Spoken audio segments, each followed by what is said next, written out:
This series was made possible by the Friends of Humanities Kansas. Welcome to Kansas 1972. A lot happened during that pivotal year, including the founding of Humanities Kansas. So, in celebration of our 50th anniversary, we'll be telling you stories from that era of Kansas history. So tune in, chill out, and get the lowdown on 1972. Hey there, I'm Kara Heitz, and welcome to the first episode of Kansas 1972, a podcast produced by Humanities Kansas to explore its 50th anniversary. The President today signed a bill to establish a National Council on the Arts and Humanities to encourage, with federal interest and federal money, about $20 million a year, all sorts of cultural efforts. On September 29, 1965, President Lyndon Johnson signed legislation creating the National Endowment for the Humanities and the National Endowment for the Arts, organizations invested in bringing art and culture to all Americans. Just 7 years later, Humanities Kansas, originally known as the Kansas Committee for the Humanities, was born. In this episode, we're telling the story of the founding and early history of Humanities Kansas. You'll hear about the historical moment that created Humanities Kansas as part of efforts to strengthen the newly formed National Endowment for the Humanities. Having won a war against fascism, having assumed the position as the leader of the free world, the question was raised, what's so special about this free world? Why funding the humanities was seen as critical at that time. I think this fear of technology is really one of losing autonomy and losing a capacity for independent thought. What made the Kansas Committee for the Humanities work in its early years? But we had newspaper people, we had doctors, we had, you name it, certainly local historians, authors. People in the community could begin to see the historical context or the ethical dimensions behind an issue that they were discussing. And the continued importance of the work of organizations like Humanities Kansas. We want to use the tools of the humanities to talk about sense of place, identity, to grapple with some bigger topics, to really think about those big ideas. But before we tell this story, I am sure that some of you have been wondering, what exactly are the humanities? The dictionary definition of the humanities are academic disciplines that study human culture and values, such as literature, history, and philosophy. The humanities are not typically focused on arriving at some objective truth using the scientific method.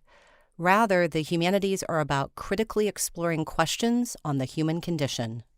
I asked Julie Mulvihill, the executive director of Humanities Kansas, about how their organization defines this concept of the humanities.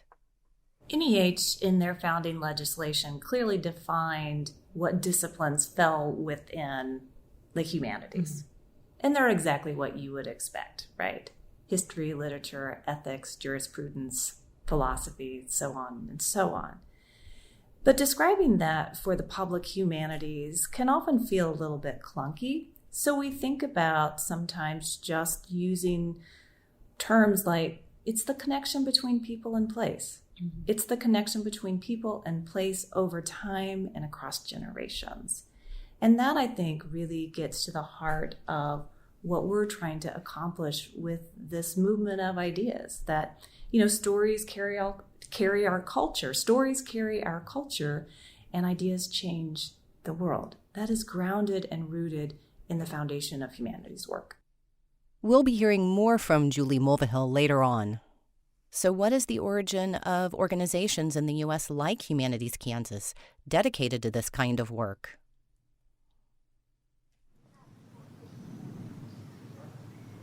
On the afternoon of September 29, 1965, around 300 people filled the White House Rose Garden in order to witness President Lyndon Johnson sign the National Foundation on the Arts and the Humanities Act.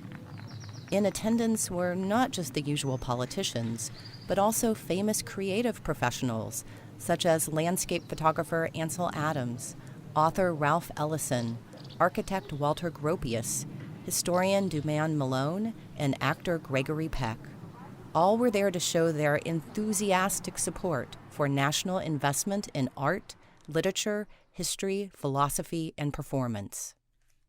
And while this idea of federal financial support of the arts and humanities was a relatively new one in American society, it was one that had been percolating in the 1960s.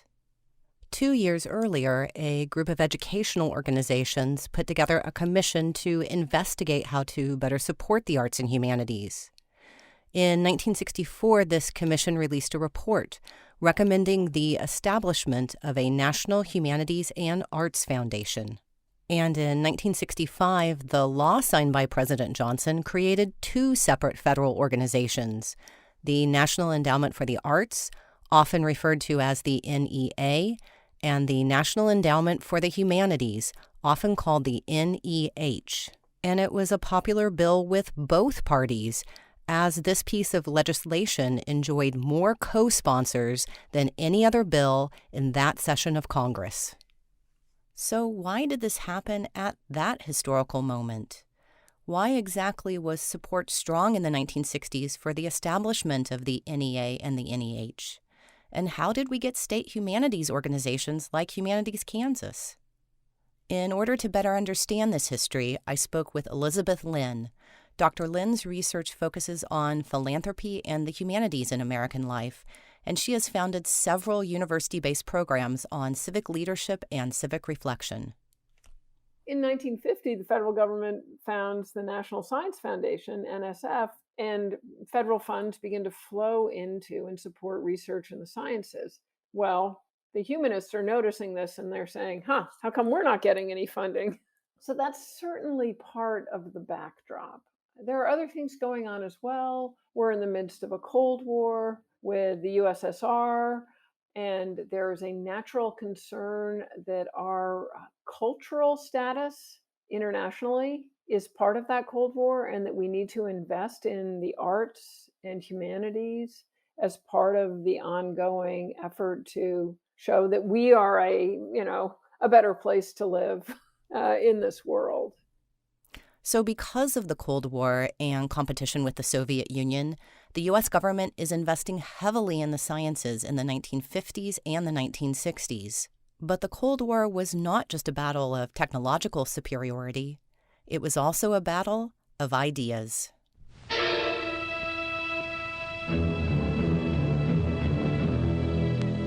The entire globe, even as it trembles in passion with the birth of new nations and shrinks in the hand of a dispassionate science, is today the site of a momentous conflict.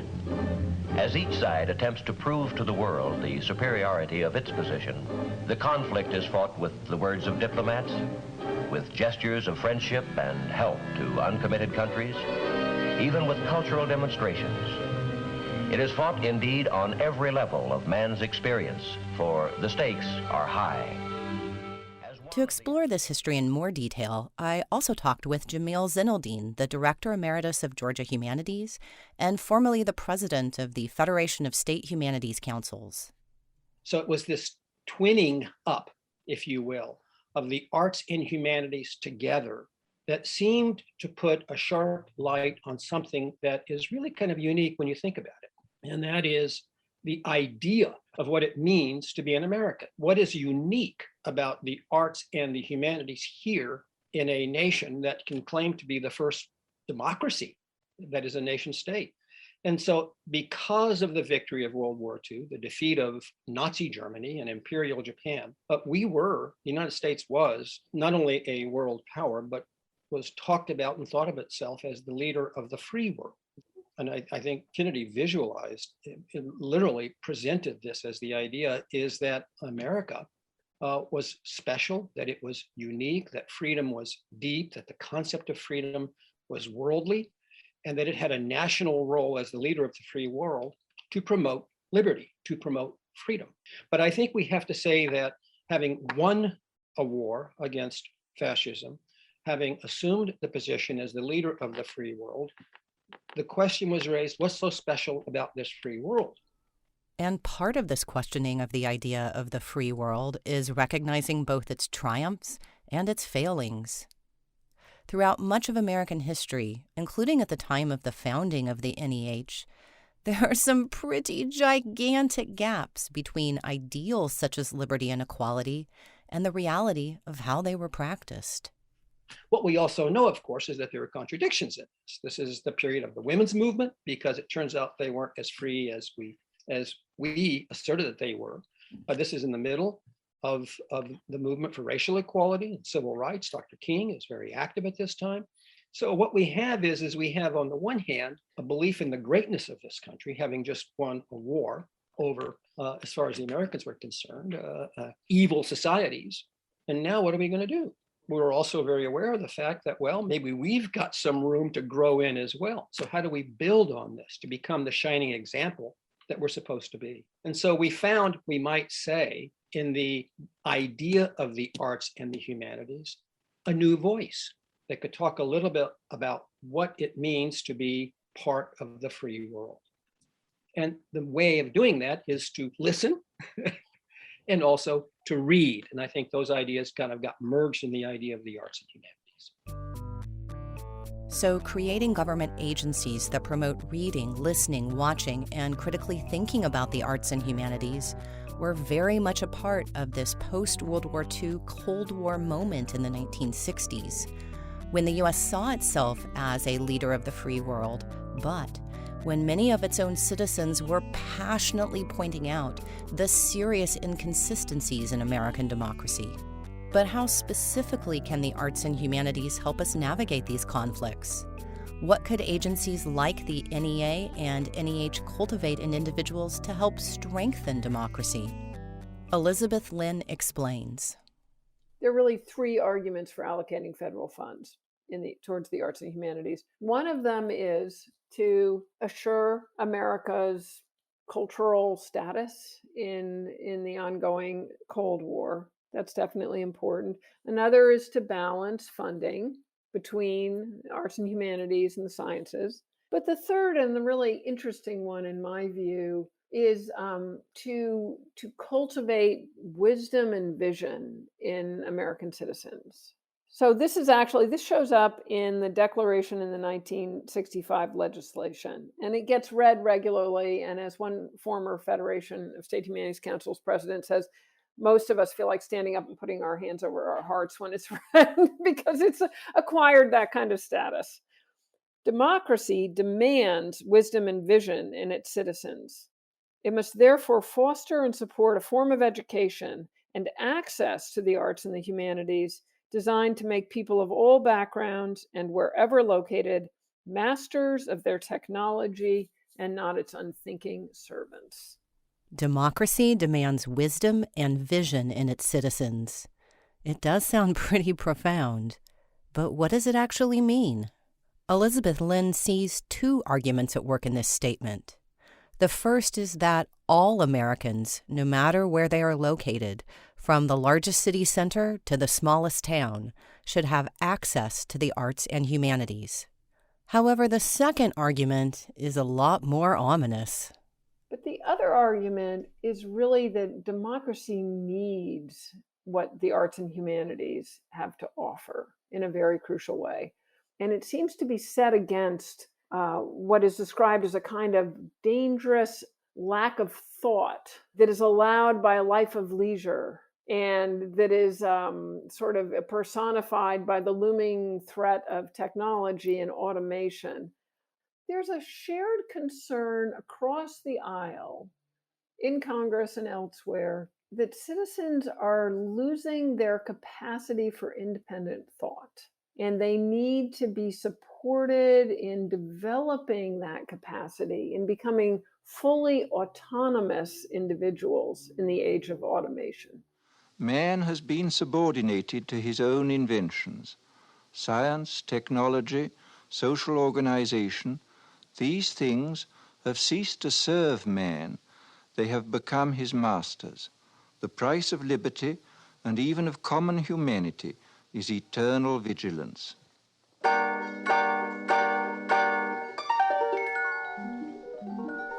Remember the end of that statement from the 1965 legislation? We need wisdom and vision so that people are, quote, masters of their technology and not its unthinking servants. Yikes, that seems contemporary. But it's a concern that is also very much part of the historical moment when the NEH is established. In the 1950s and 1960s, I think this fear of technology is really one of losing autonomy and losing a capacity for independent thought. And I wonder today how we would phrase that. It might be a little bit different, but in some ways it's very related. There's this extraordinary statement in the 1964 report. The humanities are the immemorial answer to man's questioning and to his need for self-expression. They are uniquely equipped to fill the abyss of leisure. Are there bridges which will help us escape from the labyrinth of a mechanical, frightening world to a more humane one?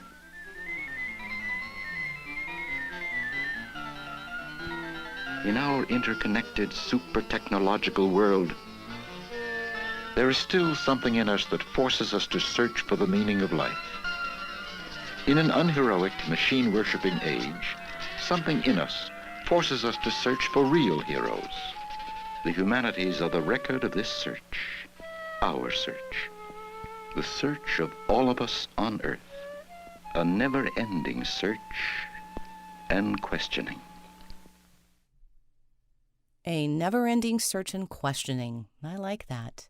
But I'm a historian and a humanist, so of course I would. I also really like the super 70s electronic music. But back to our story. So how exactly were the NEA and NEH supposed to do all of these things? Critically question the ideas and practice of democracy in order to make it better? Help Americans interrogate as well as live up to the concept of leader of the free world? And don't forget cultivating wisdom and vision in citizens. That is quite a tall order for these new organizations. And they were not given much guidance by Congress or the president on how to actually spend their budgets. But that was not necessarily a bad thing, because early on, these organizations hit on an idea that would be central to most NEH and state humanities agencies' programming from 1965 up until the present day. Again, Jamil Zenoldine. The Arts Endowment was not given an agenda of what it was supposed to do. The National Endowment for the Humanities was not given an agenda of what it is supposed to do. And so if you're the first chair of NEH and the first chair of NEA, you're going to say, what am I supposed to do? Right? That's the first thing you're going to say. And what they said was, let's have a conversation with the American people about the value of the arts and humanities. Well, why don't we just send professors out and have them talk about that? Well, how do you pick them? What are you talking about? And I think very quickly, as the two agencies began to think about what they could do to serve the United States, was to invite the conversation to take place among the American people themselves. And the encouragement of that was through grant programs. And so these two agencies, we might say, were an encouragement to the American people to create art and talk about art. And on the humanities side, to create more humanities and talk about that humanities.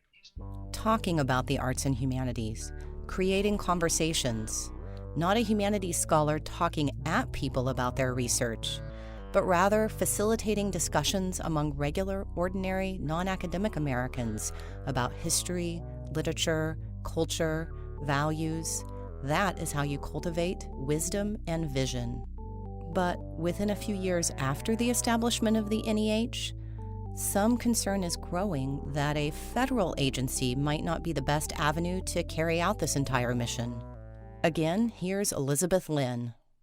Well, so in 1965, you have a groundswell of bipartisan support for the founding of these two endowments, one for the arts and one for the humanities. And it's set up with every 5 years, there's going to be an accreditation, right? So the 1970 accreditation is coming. And Congress has to vote to re-accredit NEH.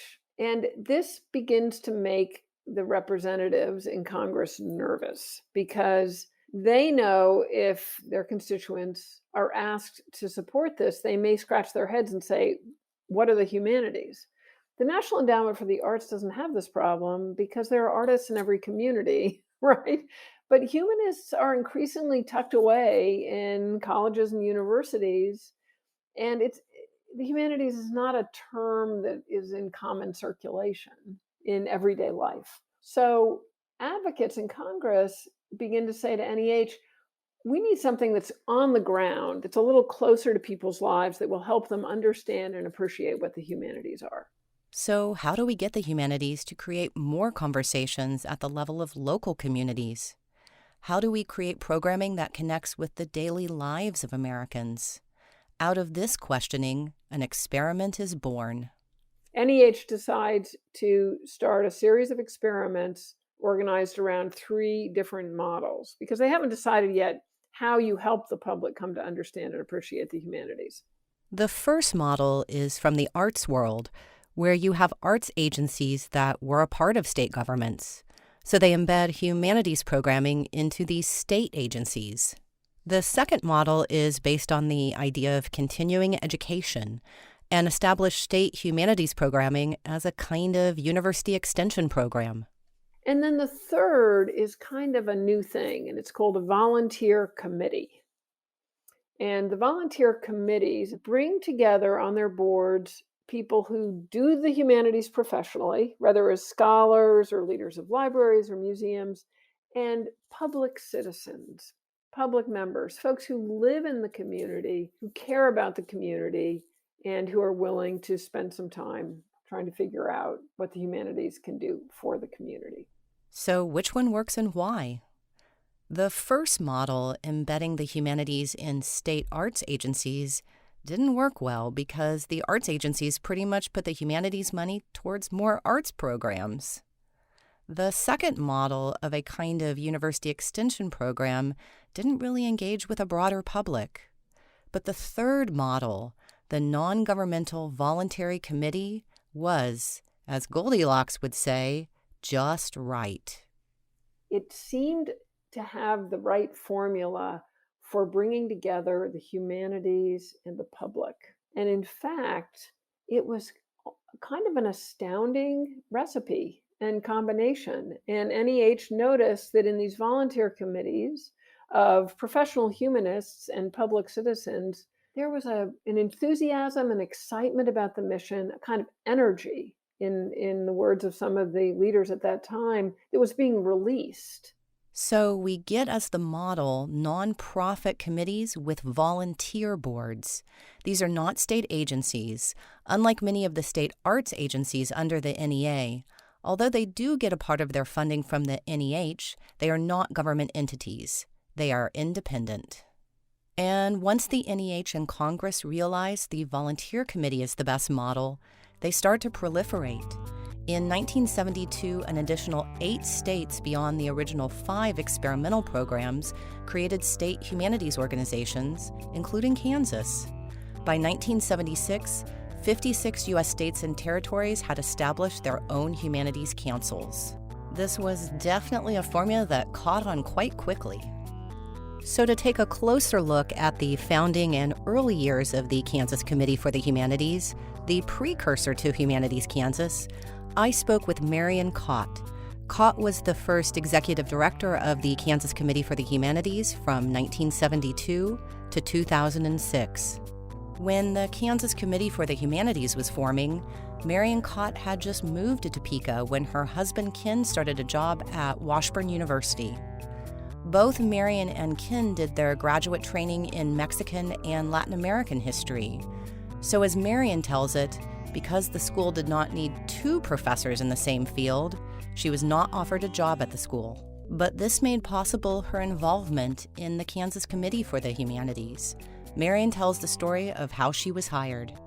The committee was first organized by a group of 5 men who were somehow selected by the National Endowment for the Humanities to participate and help organize in Kansas a new experimental program that was being promoted by the NEH. But one of them was named Arthur Zook, Dr. Arthur Zook, and he was at that time president of the Kansas Independent College Association, but he had been the former president of Kansas Wesleyan University. Someone at NEH knew Arthur Zook from some past experience, called him and asked if he would help select people who would come to Washington, hear about this program, and see if they wanted to participate. So he selected 4 other people, but they went to Washington and said, okay, we'll see if we can do what you're asking us to do. But they needed a staff person who would write a proposal to, if approved, would give the initial funding for the programs to get underway. So Dr. Zook knew the Dean of Liberal Arts at Washburn University, whose name was Robert Haywood. Dr. Zook said to Dr. Haywood, do you know anybody who would be willing to work part-time and could write and had some academic training? And I always laugh and say, who better to fill that job than an overeducated, underemployed faculty wife? And in the first year, the Kansas Committee for the Humanities was given $125,000, which they distributed to 14 programs across the entire state. I asked Marion Cott how they made those grant decisions and what kind of guidance they received from the NEH. It's always struck me that, and particularly as the program grew and developed over the years, how little guidance NEH provided for organizing these what became the state-based humanities programs. All we were told was this to be a program that would bring together academic humanists, as they called humanities scholars at that time, with a general public to talk about issues of public policy so that people in the community could begin to see the historical context or the ethical dimensions behind an issue that they were discussing. And it was supposed to be a public issue that they could actually vote on. In those early days, it was really a highly experimental thing that we were involved in. Kind of sounds similar to how the NEH received so little direction in its early years from Congress. But like the NEH, that hands-off approach ultimately was a positive thing. I chuckle when I say this, but I think one key to our success is that we were also exceedingly naive, that at the beginning we didn't have any idea of what we were doing. So we too experimented a lot. And that leaves you open to new ideas and to not being in a tunnel vision, because you don't know exactly what the problems are going to be. Part of the experimental nature of early state humanities organizations like Kansas Committee for the Humanities was the volunteer committee itself. In fact, the committee composition was one of the reasons that the model works so well. So what was so magical about these volunteer committees? Elizabeth Lynn explains. So I think the committees brought together people who didn't know each other, who really enjoyed the diversity of this new board they found themselves on. A second part of it was that these were both and people. These were people who both had a passion for ideas and a love of the pragmatic, of the programmatic, of the operational, of thinking about how do you bring an idea into life and into conversation in the community. So they shared that pragmatic and that intellectual quality. And the third was that they were generally deeply committed citizens across the scholar citizen divide. They cared about their communities. They had that in common, and they were excited by the mission. So how did the volunteer committee idea work in the Kansas context? To learn more about the board in these early years of the Kansas Committee for the Humanities, I spoke with Danelle Taha, a board member in the 1970s. She is also the former dean of the Pepperdine University School of Law and a retired United States Courts of Appeals judge. A Kansas native, she was on the faculty at the University Kansas Law School in the 1970s and 1980s. I was asked to go on the Kansas Committee for the Humanities, as it was then known, shortly after I came to Lawrence. And I know it was because I had been involved. I was an American Studies major, and though I was by then a law professor, I was still deeply interested in how the humanities could speak to the issues that were confronting us then, still confront us, and how we could use the stories of history and of other civilizations to help us talk about the issues that we confront. And I saw the Kansas Committee for the Humanities as a wonderful lens or vehicle through which to do that. And over the years, there have been some really magnificent Kansans on that committee, and now Humanities Kansas. I asked Danelle Taha about the diversity of the board when she was on it. Now, I was an academic, but we had newspaper people, we had doctors, we had, you name it, certainly local historians, authors. Over time, there have been all kinds of folk. Some politicians, and good ones, did a great job. So I totally agree that the diversity and commitment of those boards, no one got paid, that's for sure. And yet we worked, and my memory is you just never missed a meeting. And then you studied those grants. It was a hard job, but enjoyable. And a lot of that, give credit where it's due. The staff expected it of you, and you were kind of proud your state was involved in it. And you were kind of proud to have this vehicle to work on such important issues that sort of go through the fabric of society no matter where you are.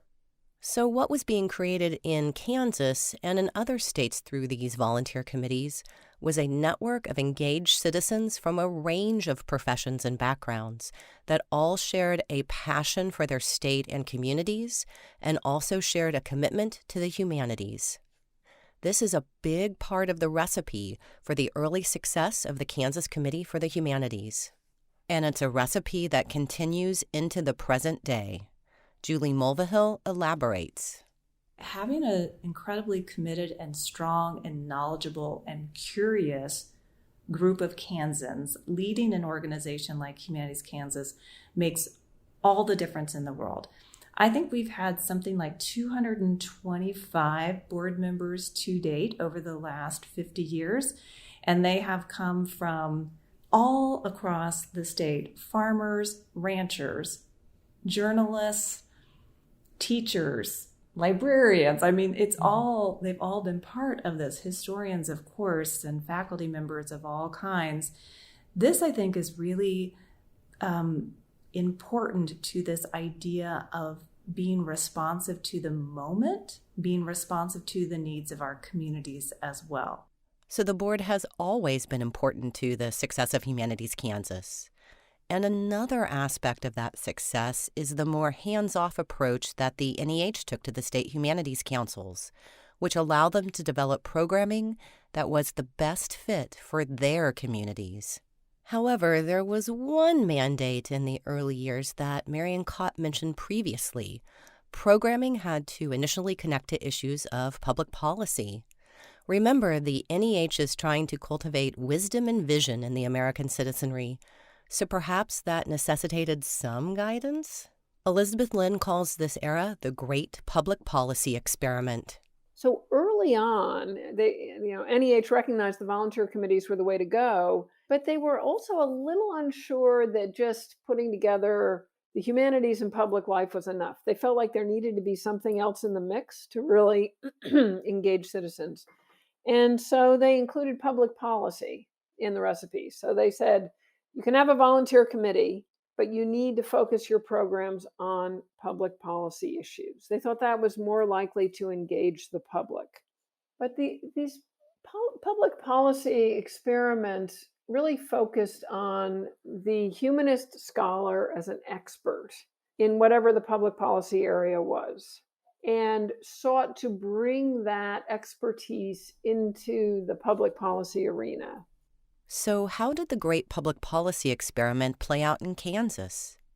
Even though the 1970s were turbulent times in America, the NEH thought that it was in places like Kansas that these kinds of conversations might actually work. Marion Cott describes in more detail what the NEH was thinking. It was a very divided and tense time in the country. Lots of divisions and disappointments and angers on people's part. And interestingly, when you look at those early 13 states, we were mainly small population states, states out in the middle of the country, Oklahoma, Kansas, South Dakota. I could go on like that. But places where, as NEH told me later, places where they still felt conversation was possible. Because there were, if you went to the coast or to the big diverse population states, then the issues, just like now, become harder to talk about. So they were looking for places where they thought public issues were still could be talked about in public. And the kinds of conversations that the Kansas Committee for the Humanities was facilitating in the 1970s were on some pretty heavy issues. So when you look back at that early list, I mean, my goodness, we had all various projects about prison reform, about use of the death penalty, for example. Water was, we did projects on water and whose water is it many times, and land use issues, what role corporate farming might have in the state versus the future of the family farm, all women's issues. Oh my goodness, yes.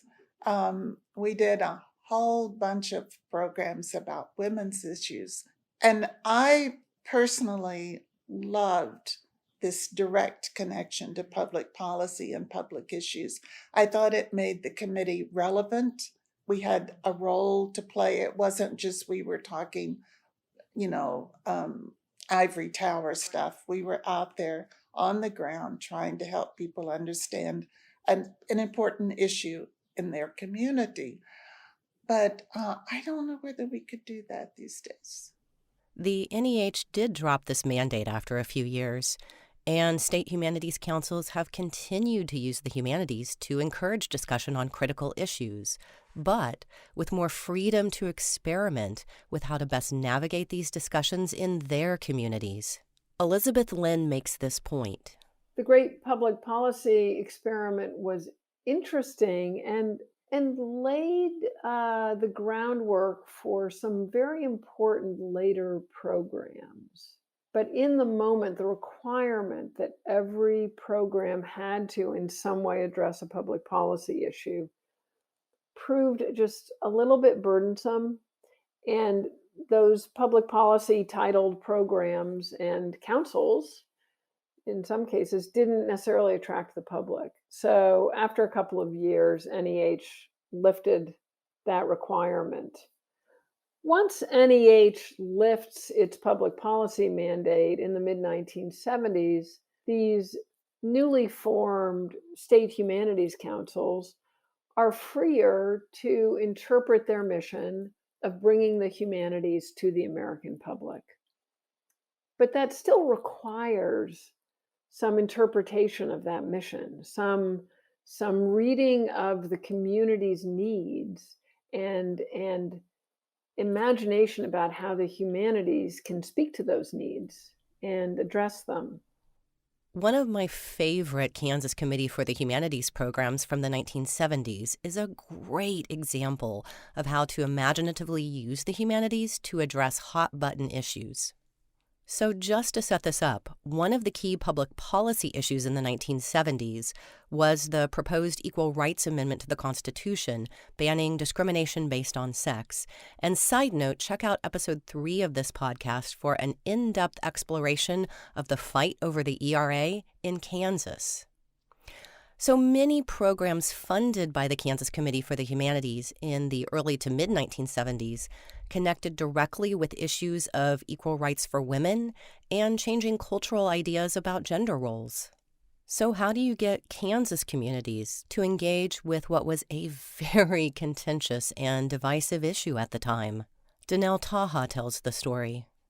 My principal example of that is what is now famously the road trip that we took.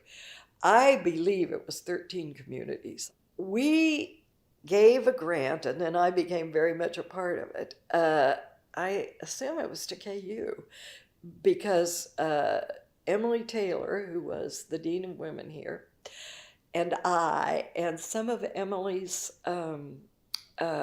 assistants, along with some KU, and I think they were drama students, did snippets from, it was called Free to Be You and Me. There's a land that I see where the children are free, and I say it ain't far to this land from where we are.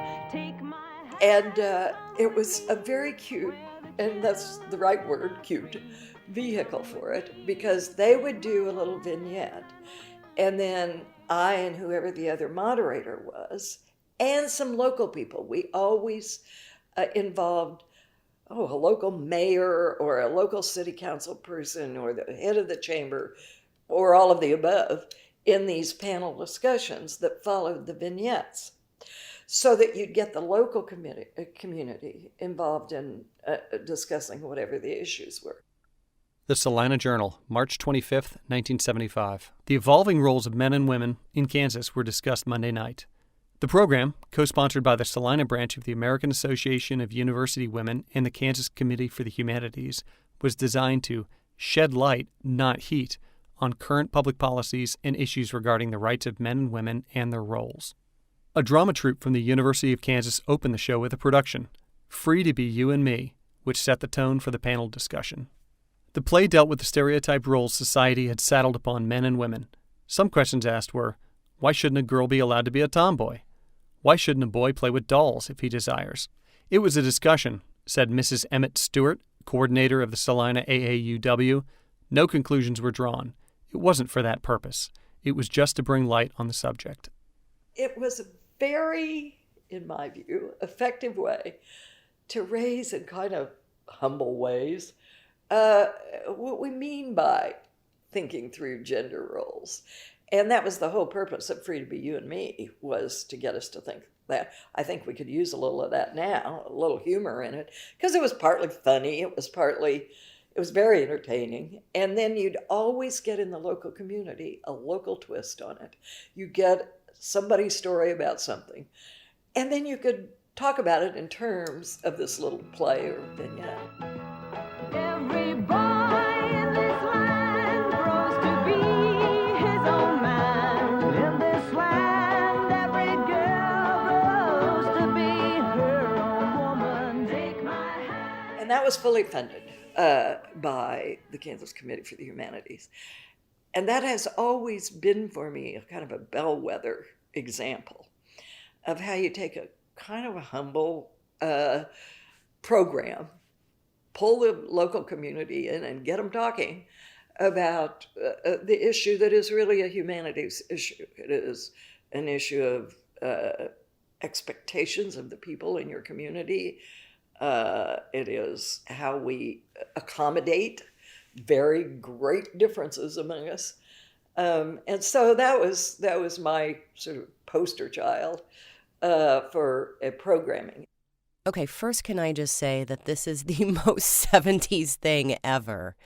In case you don't know, Free to Be You and Me was an album released in 1972, and then a play and also a TV special, which were all tremendously popular in the 1970s. It was produced by the actress Marlo Thomas and used music, poetry, and sketch comedy to teach children that they could be anything they wanted to, regardless of things like race or gender. It celebrated the potential of all individuals. Marlo Thomas got a bunch of different celebrities to perform on the project, including Roberta Flack, Carol Channing, Alan Alda, Diana Ross, Michael Jackson, and my dad's all-time favorite performer, Mel Brooks. I had the album when I was a kid in the early 80s, and I played it all the time. But not only is driving around to towns in Kansas with theater students performing this show in order to discuss changing gender roles a very 70s thing to do. This is a great example of how the Kansas Committee for the Humanities creatively used the humanities to foster community discussions about the pressing issues of the day.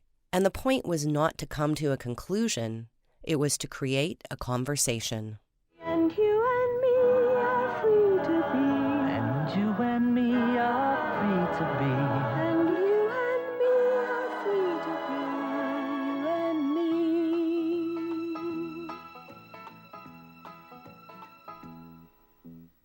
This work of shedding light, not heat, through telling our stories, expressing our identities, discussing our values, this is the work that Humanities Kansas has engaged in for 5 decades strong. Julie Mulvihill, the executive director of Humanities Kansas, discusses this continuity between 1972 and 2022. I was doing a little research before this interview, and I was captured by this story that in June of 1972, the then Kansas Committee for the Humanities put out a press release basically saying, for the first time ever, we have money available for grants, and we're interested in proposals that have something to do with public policy and the humanities.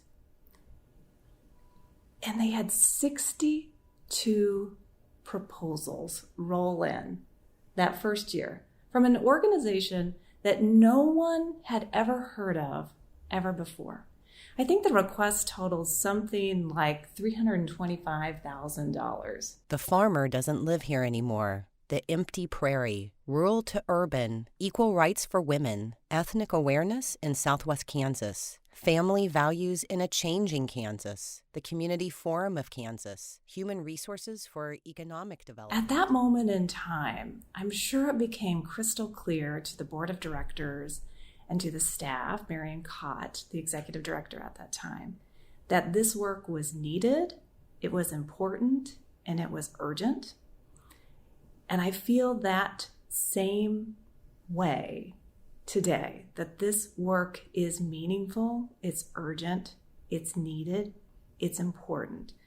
The people in 1972 who applied for those grants represented concerned citizens, library directors, community colleges, universities. It's the exact same people who are still invested in this idea that our communities matter.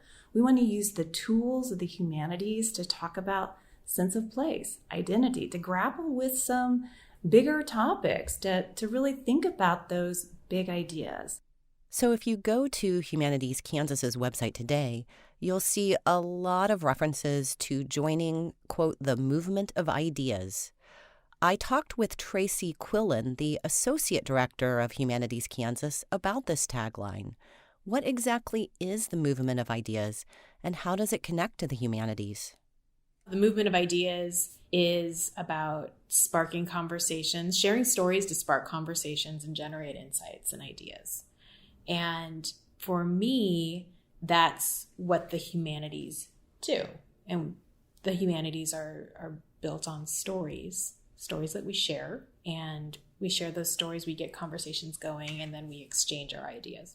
But one of the things we wanted to do with our website and with our messaging was to show that the humanities were not limited to the college classroom or the museum lecture hall, but that the humanities are a part of our everyday, and they happen over coffee with a friend, they happen at the dinner table, they happen when you're reading a story to a child, that those discussions around culture, literature, history, The humanities are an important part of our everyday life. I asked Tracy Quillen to elaborate more on some examples of how Humanities Kansas does this kind of work. When I think about what's fulfilling about our work, I think about when we get reports back, evaluations back from our partners across the state, and the stories that they share about the impact in their community. And it might be something like, we went to a book discussion, it was a cold night, but a lot of people came out. We had the best discussion about this book. Some people liked it, some people didn't like it, but we all agreed that it was good to talk about it. And the people that didn't like it are going to go back and read it again. It's those moments, and they're not isolated to one community. It happens time and time again. We get this feedback. Or when we host the Smithsonian exhibition tour across the state, we know that people want to come see the Smithsonian, but what people end up talking about is the local exhibitions that each library and museum puts together to tell their community story that relates to that Smithsonian exhibit. So it's those moments of impact, knowing that being able to have those discussions about literature or present your history, talk about your history, having those shared moments really changes people's lives and enriches people's lives. And I think that's the reason that I get out of bed in the morning. That's the reason why I come to work, because it's continuing to make those opportunities possible. The United States is quite unusual in having both a national humanities agency and a plethora of independent state humanities agencies fully devoted to bringing these opportunities to communities across the country.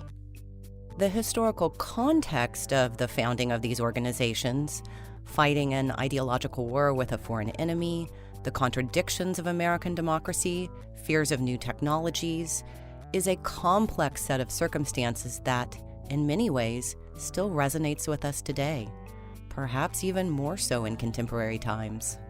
But central to the mission of these organizations, to Humanities Kansas, is the idea of wisdom and vision. And while that phrase may not explicitly be used as much now as it was in the 1960s and 1970s, I think it's still at the root of why we should be telling each other our stories, sparking conversations, and creating a movement of ideas. Julie Mulvihill reflects on this phrase and what it means for the present and future of Humanities Kansas. Going back to this question of wisdom and vision, it's such a beautiful phrase, right? Because we're really thinking about how do we look back to project forward, right? I think about growing up in a rural community in a farming family. When you are out in the field, and this may not be appropriate or even essential in the same way today as it was when I was growing up, but this whole idea is that when you were getting ready to prepare your fields or plant your fields, right? The idea is that you get in your tractor and you start heading off towards the horizon, right? Because you want to plant in a straight line. But you can't plant in a straight line if you're only facing forward. You check back, right? How am I doing? What did I learn from this past thing that I plowed or tilled or whatever it might be? And this is the idea of looking back to project forward, right? You can't plant a field without looking back or projecting forward. And it's that whole thing is that you have to pull from history to plan ahead for your future. It's that wisdom and vision piece. That's how I really see that. Our decisions that we make today in our jobs, in the voting booth, in the grocery store, in our conversations are based on who we are, where we came from, what we know. And that informs everything that we do. That's our history. How do we connect that to our sense of place? How do we connect that to our pride of place?